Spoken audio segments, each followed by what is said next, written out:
Welcome to the American Valor podcast. Today, we are thrilled to welcome Scott Bump to the show. Scott is a Navy nuke veteran and is the Senior Director, Installation and Integration at Omium. He was an integral part in the recovery of the Fukushima plant in Japan and all those happenings around that. Scott, welcome to the show. Tell us a little bit about you. Fantastic to be here. It's a great opportunity. As I was getting more familiar with the foundation, there's a lot of heavy hitters that you've spoken to or others on the team have spoken to in the past. So I'm a little bit humbled to be here with you here today. I'm a California guy, born and raised. Sister, my father was a Marine aviator. He did that for 12 years and then got out and went to work for United. He was flying for United when my sister and I came into the picture, but the Marine Corps has always been an ongoing theme in our family life. A third of his friends are other retired Marines. And for an aviator, maybe a little surprising, a lot of them are infantry people. So there's always been a little bit of edge involved in that, but very constructive, a healthy upbringing, pretty much normal. Maybe the model of the picket fence type of situation. So my sister and I were blessed. As a young kid, I really didn't stand out in any particular way, either academically or athletically. I swam a lot. I'm a decent swimmer, but only because I put a lot of time. I wasn't particularly motivated to be a hard output type of person. Certainly not as a young kid.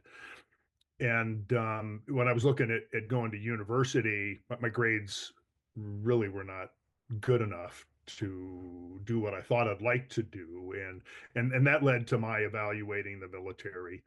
And I was very fortunate that the recruiter I spoke with, Navy recruiter, was CTA one Smith at the time. He became a senior chief, I think, when he retired. But at any rate, um, still friends with him, but he shot me pretty straight and encouraged me out of the gate to go into nuclear power.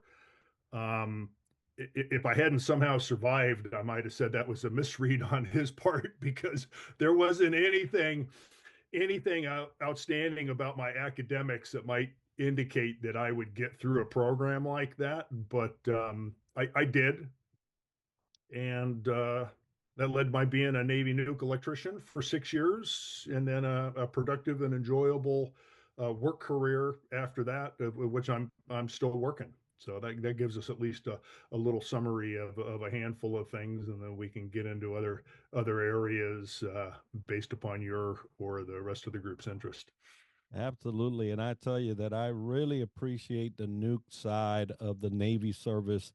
I have a lot of great friends and colleagues on the nuke side. One, namely MCPON 9, Jim Hurt, that ascended, right? He rose to the ranks and became MCPON, the shining light of the nuke force, right? And so appreciative of his service and of yours. And folks, at the Bob Feller Active Valor Foundation, we strive to educate, support, and recognize by instilling the timeless values of service, sacrifice, legacy, and citizenship. And Scott, based on those pillars that we just mentioned, I would like to start today's conversation with service.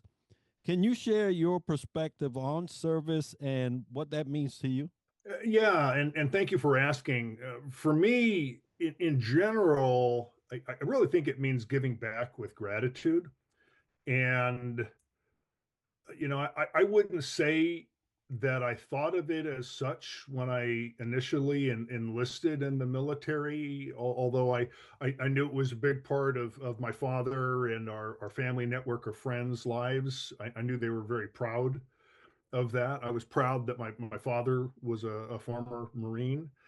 And so that was probably a subconscious piece of my looking at the military, in addition to, my grades not being good enough to get into the programs I was looking at school. Um, we want to try to live a life that hopefully it inspires and encourages others. And whether it's through volunteering or the type of work that we choose, or how we greet people on a daily basis, I think all of those are solid anchors for reflecting on and seeing some, our lives as at least being in part focused on service. And there's a lot of us that have given everything, and there's a lot of people that we work with and encounter that make it a huge part of their pardon me, daily lives. But anyway, I think that pretty much wraps up how I take a look at it. I'll just restate. I think, giving back with gratitude, and there's innumerable ways that we can do that. I totally agree. Now, service for both of us that did have the blessing of service, and I do consider it a blessing to serve our nation in this capacity.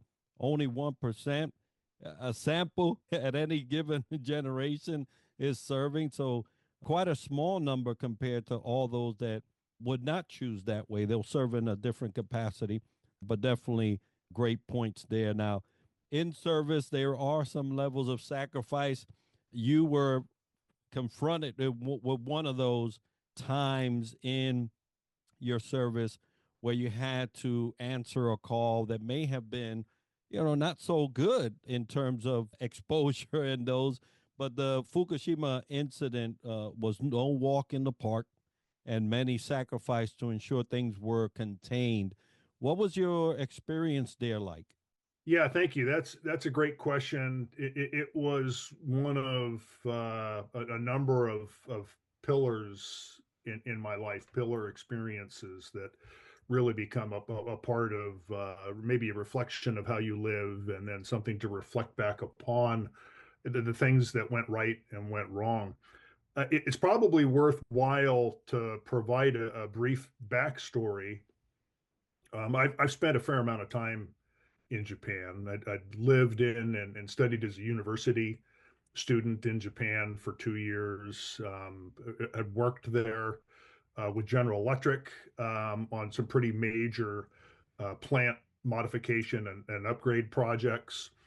And so when I was in university, I had already spent a year in Tokyo. I had some martial arts, some judo buddies from university there, and I was at the time of this little story was living in Fukuoka, and I was going to school at Seinan Gakuin University, which is one of the private universities in that part of Japan. And I was visiting some of the former the old boy type guys and gals that I knew from my time in Tokyo playing judo that were living maybe a 2 hour or so bullet train ride away in the Kobe, Osaka area of Japan. And so this is January of 1995. Scott, you're only a couple hour train ride south of us. Come on up. We'll pretend to do a little bit of rolling, but in the evenings we might do a little bit of drinking as well. We were all young and single, and so I was up visiting a group of buddies. A couple were from the university when I was there, and then a couple were their buddies, and we'd work out and chat and laugh during the daytime, and then in the evening we'd go out to a nice dinner, or maybe go to a bar. It was pretty low speed but enjoyable stuff. As an opportunity to kind of share in some brotherhood with people that you've spent some time fighting constructively in a training environment and martial arts in the past. And so I left after a 4 day weekend, maybe 5 days. Took the bullet train back home. Got home, I don't know, 11 o'clock. Woke up the next morning to the horror of the Kobe earthquake, and that was mid-January of 1995. And immediately upon seeing that, my very first thought is, I've got to get on the train and head back up there, because there's probably some way I can help. I've got military experience. I've got a limited emergency response experience. A lot of that we kind of get. We don't always think of it as such, but we've done a fair amount of that while we were active. My university studies were in civil structural engineering, so they had a lot of buildings collapse and that type of issue that people were wondering, hey, this is Japan. Why did we have all these structures collapse and the like? So anyway, I went to the university administration and also the president and said, hey, I've got some background. I can help. I think I should go. And I was debating, I mean, you don't be so pretentious to think that you can help. But I talked to some folks and they also said, no, are you kidding? They were probably thinking, of their responsibilities for me as a university student there, no, that's not the place you want to be going. And so between my own thoughts and questions and the feedback I got, I didn't go. And then I was home at the end of that academic year, and I was meeting with one of my university professors, a structural guy, PhD at San Jose State, Dr. Al-Mansir. And we were just sitting in the office. We're maybe a week away from classes starting. Hey, Scott, what are you doing? Well, I just came back from Japan. He goes, what were you doing in Japan? So, well, it's a second major. It was my second year there. I went to study. And I said, oh, by the way, I was in the Kobe area the night before the earthquake. And then, he pauses and I won't say he shuts down, but he becomes hyper focused on this subject. He goes, you were there? I said, yeah. And he goes, and you speak Japanese? I said, well, not great, but reasonably well. Yeah. And then he's controlling himself from shaking. And the last couple of words I hear from him that day is, researchers in structural engineering converged on Kobe trying to study and understand what was going on. We were coming in from all over the world. I was a part of that team. We had people from Stanford, from Berkeley, from Santa Clara University. He said, we didn't have enough people that spoke the language, and all of us to a person, except for the local Japanese that were doing the same research. We were struggling. And his last words in that interaction were, you should have been there. Boom, stands up out the door. I'm in his office. And he leaves his office in, whatever the cumulative things are going in his head. But he was really, really frustrated about that. Clearly that impacted me. I mean, I sat there and I waited, is he going to come back? He doesn't come back, 5 minutes, 10 minutes. Okay. I think he's gone. He's given me some space to leave so that, things don't get worse. Well, they couldn't have gotten any worse because that was an emotional gut shot. So there's our backstory. That's 1995. And then, years later, I've completed my degree. I've got a BS in civil engineering, civil structural. I've got a BA in Japanese language. I double majored. I'd already spent 12 years with General Electric, nuclear energy, done a lot of work in Japan. So I'd been there almost 2 years on various work projects, my 2 years of university time. And now I'd left GE. I was with Westinghouse. I was involved in a bunch of other projects, similar type of work, but different plant design. And then in the US, we wake up in the morning to the horror of this earthquake in 2011, offshore, fairly deep, but it leads to the tsunami that I think 45 minutes later hit northeastern Japan. And there were a handful of folks that lost their lives in the earthquake, but the tsunami absolutely devastated the area. I mean, we were approaching, 20,000 lives lost. But in the Fukushima area, one of the plants where I'd done a fair amount of work and had led teams doing work, 4 of the 6 plants on the northernmost Fukushima site they were completely devastated by the tsunami. And the anchors of that problem were the elevation of their backup emergency diesel generators, and four plants were at one particular elevation. The floods took out all those backup power. Shore power was lost because of the earthquake, and then there's two other plants at a higher elevation.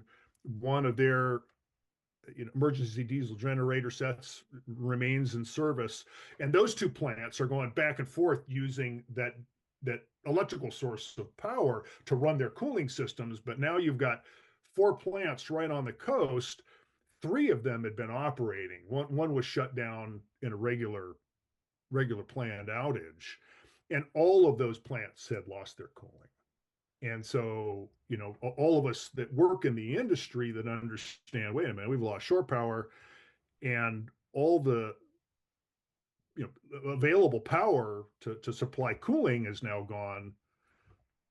We might have 24, maybe 48 hours at the outside before we start having some big problems. And then sure enough, there was a succession of explosions. They weren't nuclear explosions, but fuel when it gets above 3,000 or so degrees Celsius, um, it starts melting, and then you have some pretty unique chemical interactions with the water, and you start separating the hydrogen from the oxygen in the water, and then you start generating enough hydrogen. And I'm not going to remember what the percentage is, but let's call it 10 to 13%, depending upon the circumstances, and you can detonate it.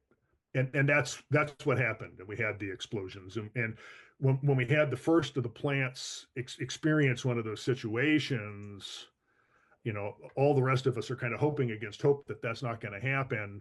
And then I sit down and I pen a letter to the CEO of Westinghouse Nuclear, where I was working at the time, and I included my boss and the VP in line, so everybody that was in the food chain, the typical way we communicate in the military.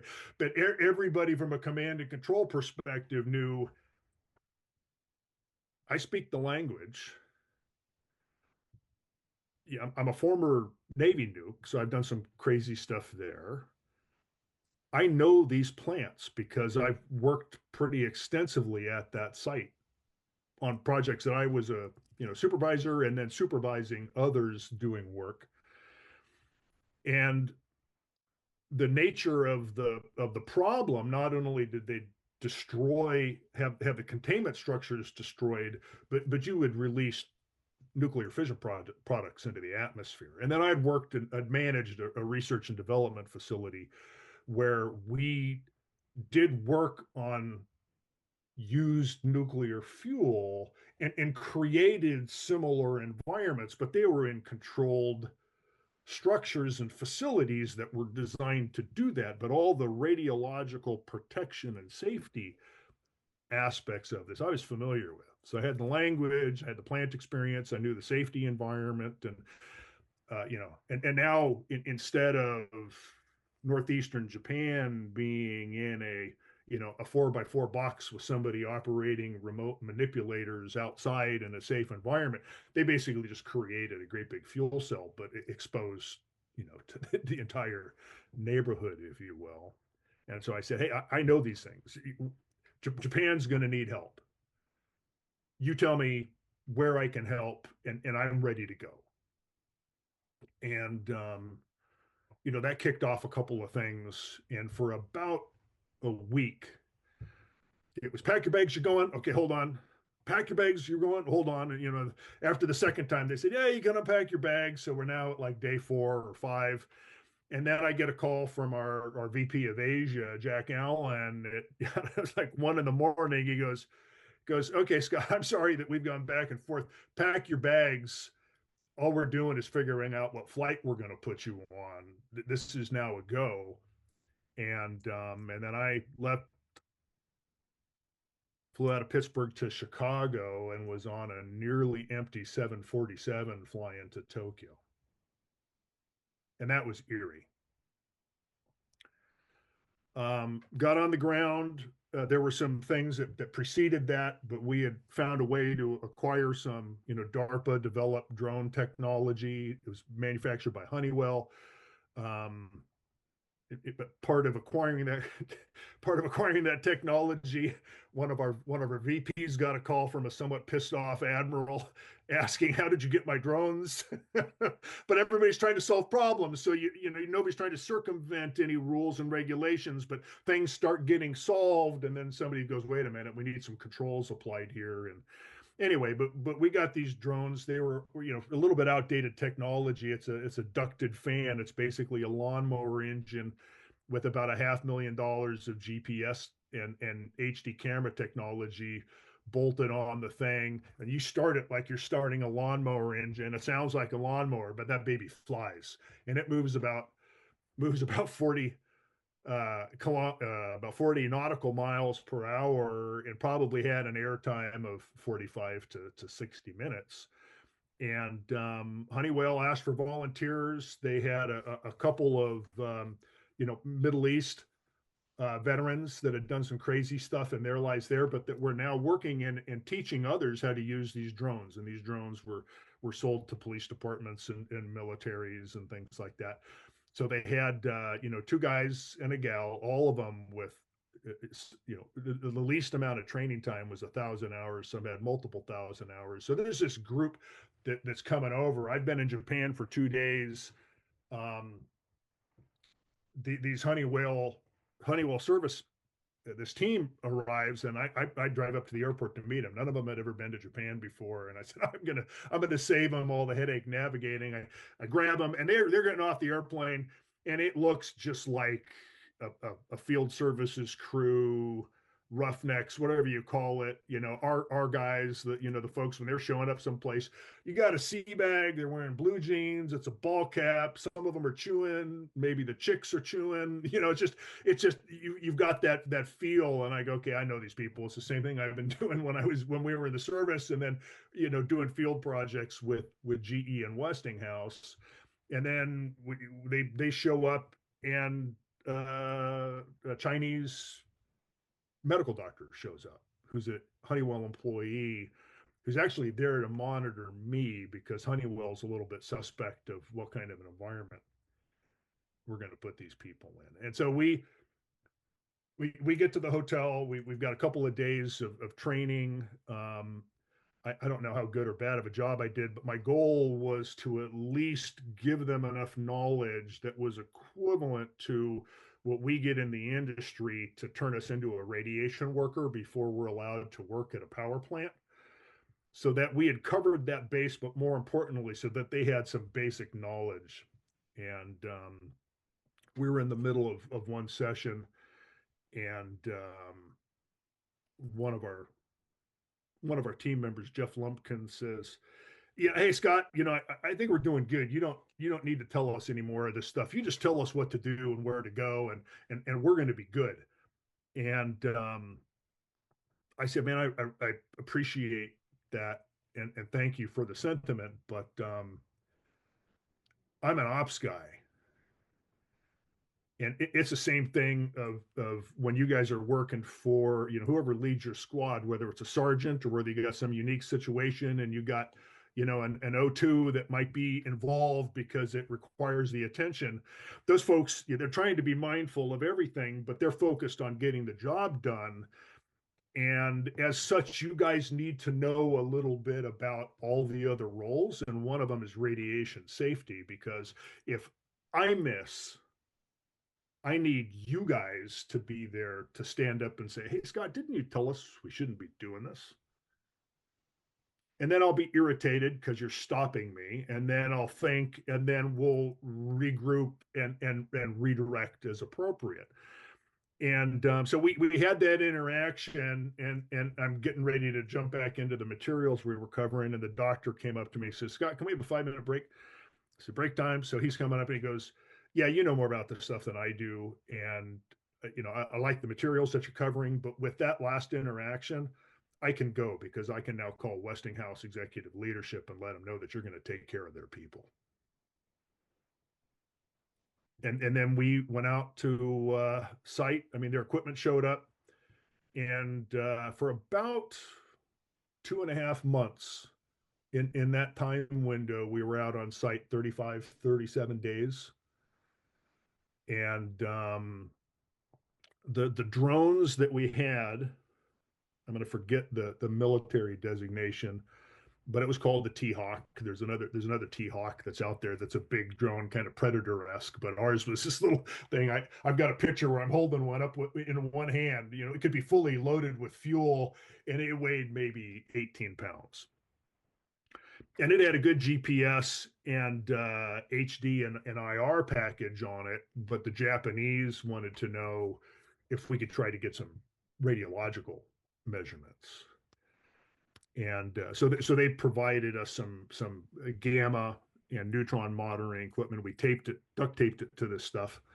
And we're talking to Honeywell, and their engineers, oh no, you're going to remove, you're going to undermine the flight characteristics of this thing. And I told them, I said, uh, compared to the size of the wing, this thing is like a 10% impact, and it's relatively minor. We'll do a test flight with one, but I'm telling you, we're going to go because they need this information. And it may not fly perfectly. We may lose some fuel efficiency. But anyway, so this is what we did. We would, we were staying at a hotel probably, 10 kilometers from the place where we go. There's a large Japan self-defense force presence where they're controlling access into that, say, 4 or 5 kilometer range. And then we suit up, double anti-seize, get out to site via car, and then we start setting up. And then we would fly these things. And it was a fascinating experience dealing with all the variables. I mean, we're competing for fly time with Japan's self-defense force. They want to go flying over every once in a while and get some new radiation readings. And they're flying over with helicopters and some of their jets. And the Japanese were very, very sensitive about RF interference. So we couldn't fly when they were flying. They couldn't fly when we were flying.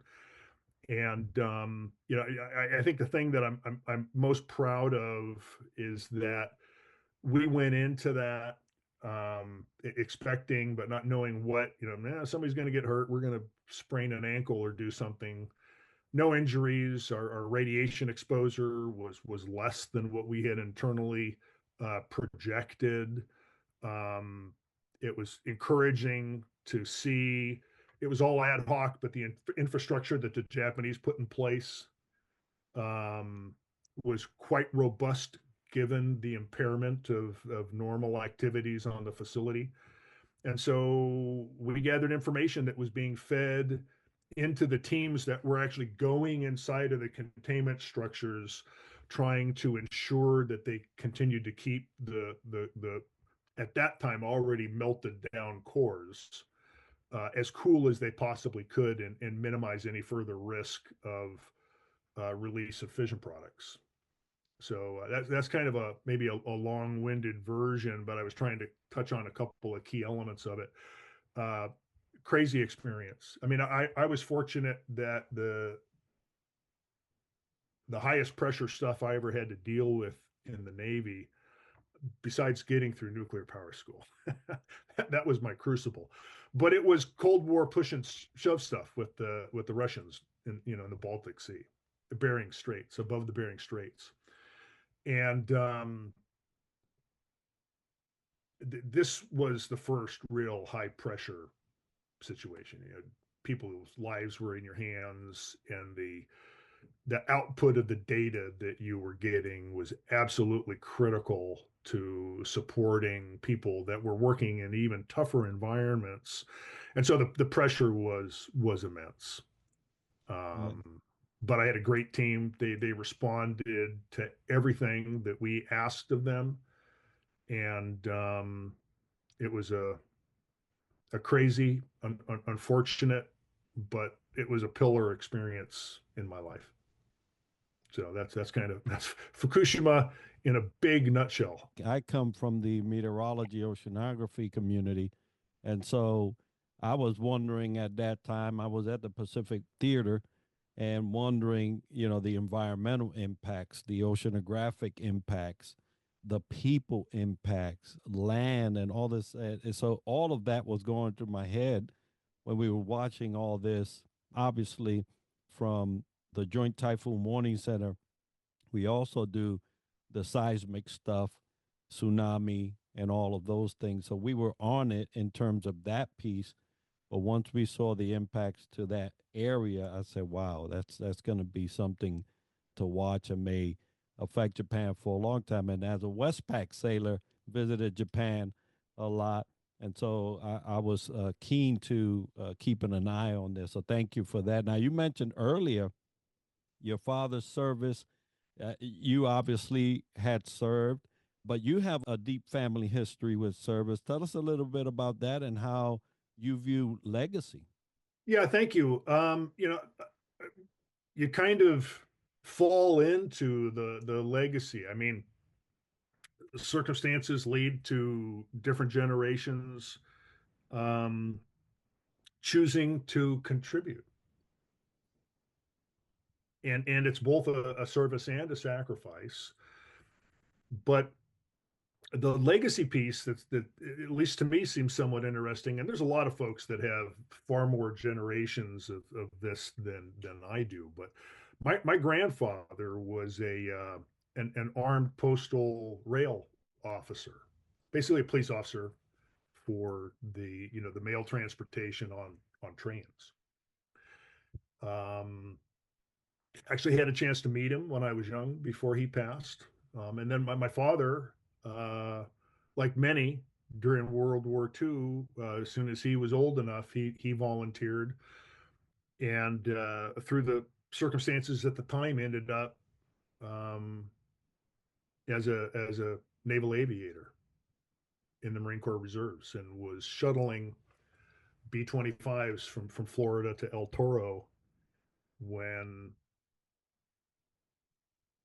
he brought the last airframe out, landed, he was on the ground getting ready to head back to Florida, and he received his orders to deploy to the Pacific. And then the next day, we dropped the bomb, and then that put everything on hold. He went into the reserves and then was activated maybe about the last year of the Korean conflict, and thought he would be flying. And as the Marine Corps likes to do, they like to take their pilots and roll them through forward air control. So my dad, became assigned, that Anglico forward air control. He ended up and basically won the Marine Corps aviator lottery. You're now an infantry guy. Here's your pistol. Here's your Republic of Korea, South Korea. Here's your ROK Marine squad. Go out there and make sure that our pilots are effective when they're doing their job, bombing and strafing and that type of stuff. So he had he had about, I don't know, 6 to 9 months of that before the armistice. Um, and then I ended up in naval nuclear power for my 6 years. A terrific experience. I'll be open about it. I was excited to get out. At the end of my six, I was ready to go to school and put a bachelor's on my resume, but I'm proud of my service. And a little bit surprising when I look at my son when he was 14 or 15, I'd say, man, this guy's got more CPU than I do by about a factor of 10 or 100. But he is a gentle, kind soul. And I remember the first time he said, "Dad, I'm thinking about serving."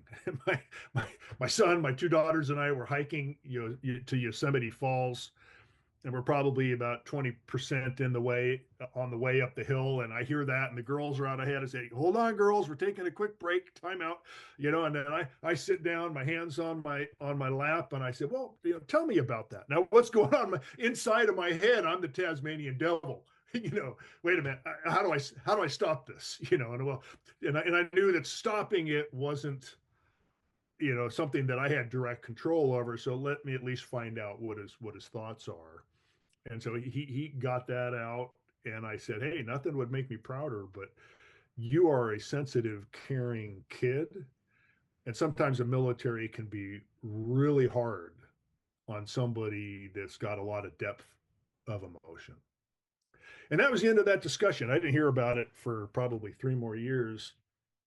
And then we're having dinner. At my now ex, but my then wife and I had divorced, but it was mediated. We weren't at each other's throats, and we were hell bent on not screwing up the kids. So anything for the kids, we would get together. I don't remember what the event was, but Janet's there. I even think her sister was out from Boston. There's a bunch of kids, my 3 kids. Jason's sitting across from me at the dinner table, and he goes, yeah, Dad, I'm talking to a Marine Corps recruiter. And it was another one of those moments where, you know, okay, don't overreact, don't overreact, don't overreact. Okay, hands on top of the table so everybody can see them, because you're trying not to get excited and then become a threat to other people.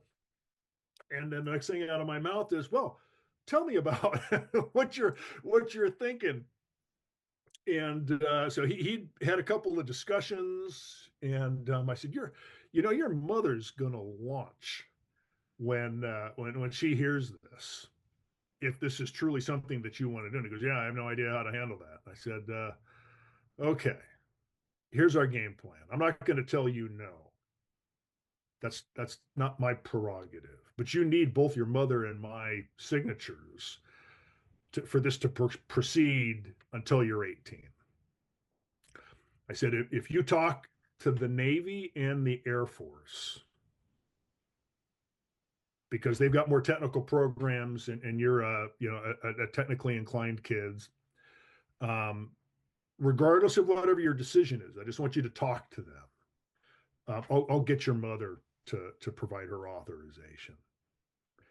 And I mean, God bless our Air Force friends, but my son made every attempt possible to talk to the folks at the local recruiting office, and he couldn't get their time of day and be like getting a voice recording, voice recording, voice recording. He goes, Dad, I made this phone call 3 times. I said, okay, I believe you, but let's do it once while I'm here. You get the recording, and he left a message. I said, Air Force is done, and he went down and talked to the Navy guys, and he made a mistake of saying my dad was a Navy nuke.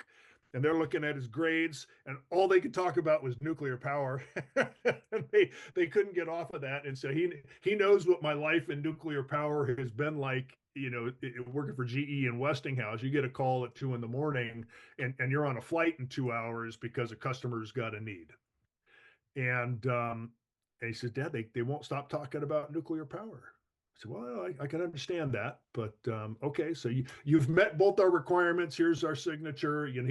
He gets accepted to go to the California Maritime Academy, and he's uh, committed to go into the Marine Corps Reserves. He's on delayed entry. And I'm getting more on my son here, but I love talking about him. But I'll finish up in another 60 seconds, and then the pandemic hits, and everything's a mess, including university life. And he says, Dad, I think I'm going to go active duty instead of going into the reserves. I think university life's going to be a mess for a couple of years, and I think this will be really advantageous. And his ASVAB was a 98. And so that opened up doors to do all kinds of crazy things. I typically don't talk about his MOS, but you can kind of imagine. And so he was able to change his MOS when active duty, and it was weird because he had to sign up, he had to be discharged, and then sign up again. It was kind of a funny kind of set of circumstances. But then he ended up in just really doing terrific. That's a whole other podcast, but I mean, I'm proud of him. He's finished his couple of years with 3.7 and 29 palms. And even though he's a pogue person other than grunt for our infantry folks, when he was attached to India Company, when they were in Australia, if they went out on patrol, he went with them. That's the kind of Marine he is. And anyway, he's finished that 3 years and is back in Quantico right now. Had a great 5 days driving back there with him. It was the first time I'd ever spent 5 days with him where our attention was, solely on whatever we were doing, plus each other, just hanging out.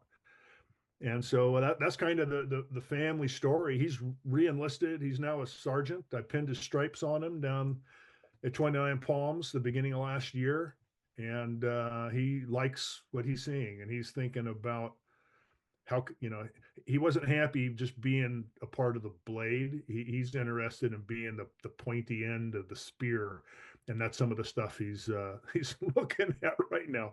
So we'll see what happens. That's a wonderful story, wonderful trajectory, family wise.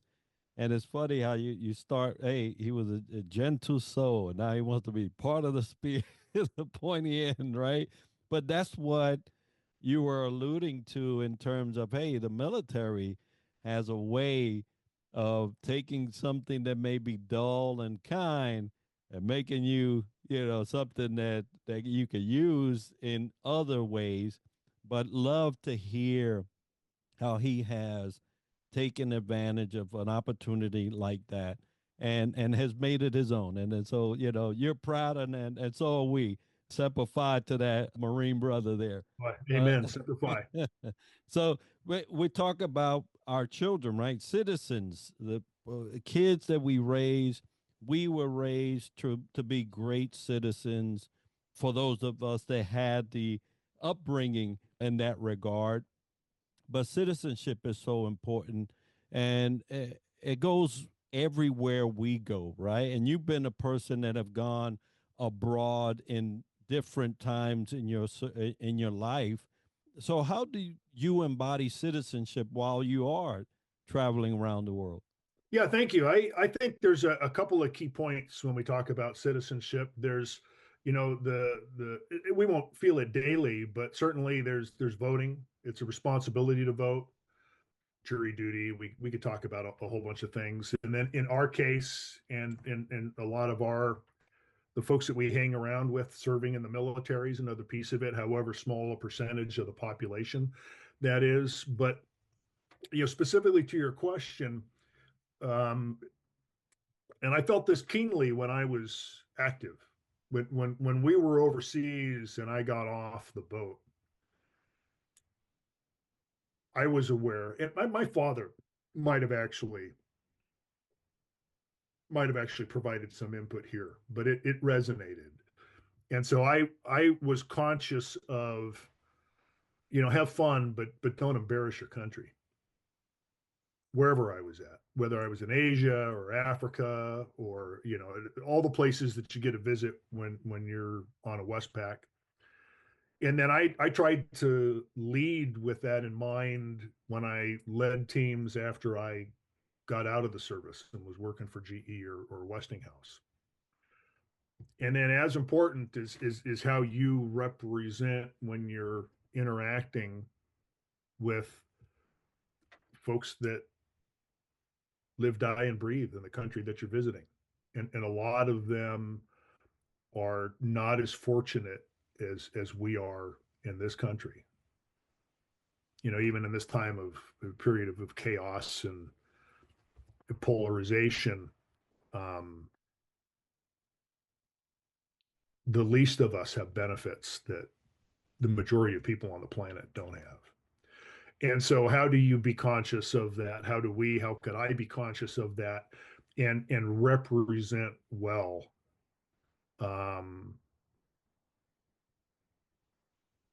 maybe not an ideal, but at least the reality of what America can be through me and in my presence and interaction with people when I was overseas. And that doesn't mean that that we're not failing. I mean, we there's 10 podcasts of failures out there, but it's a part of the mindset that we bring, and so it's a goal that we aspire to, and it helps us set the tone for how we want to interact with and behave with people when we're visiting other countries internationally. Yeah, no, and I remember as you saying that as a young sailor, the briefings that we get when we come to a port or we're coming up on a port, very detailed and Oh, by the way, you will not misrepresent the United States of America while you're here having fun. And so that was a very big, you will not. And then as I rose through the ranks as a senior enlisted, remember fondly those briefings as I was giving them to junior sailors and reminding them that we represent our nation wherever we go. So you're spot on that. Now, Scott, folks listening probably intrigued on learning a little bit more about you. So where can they get a hold of you or maybe show some support as you're working? Yeah, for anybody that may want to reach out and say hello, LinkedIn is really my Rolodex. I, for the most part, keep my profile up to date. So if anybody's curious about my background, it's laid out in pretty reasonable detail there. I'm not big on asking for help. I think my job is to go out and try to help others. Um, and so be a little bit calm, bring a little bit of if we can be a little bit humble, it's easier to be empathetic for others.